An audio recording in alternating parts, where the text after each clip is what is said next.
আসমকিক বন্যার আভাস পানি উন্নয়ন বোর্ডের। সুনামগঞ্জে ভারী বৃষ্টিপাতে আসমকিক বন্যার আশঙ্কায় হাওর এলাকায় সতর্কতা জারি করা হয়েছে।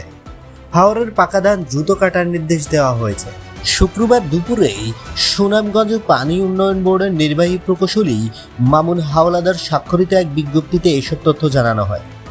বিজ্ঞপ্তিতে বলা হয়, সবার অবগতির জন্য জানানো যাচ্ছে, বাংলাদেশের আবহাওয়া অধিদপ্তর ও বৈশ্বিক আবহাওয়া সংস্থাগুলোর আগামী 7 দিনের বৃষ্টিপাতের তথ্য অনুযায়ী দেশের উত্তর পূর্বাঞ্চলের হাওর অববাহিকা ও তৎসংলগ্ন উজানে স্বাভাবিকের চেয়ে বেশি বৃষ্টিপাতের পূর্বাভাস রয়েছে।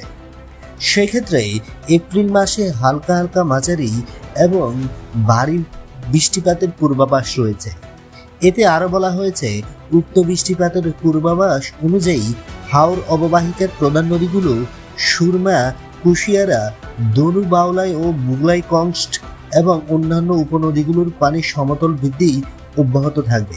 বন্ধুরা, নিত্য নতুন খবরাখবর সবার আগে পেতে আমাদের ইউটিউব চ্যানেলটি সাবস্ক্রাইব করে পাশে থাকা বেল আইকনটি অন করে দেওয়ার অনুরোধ রইল।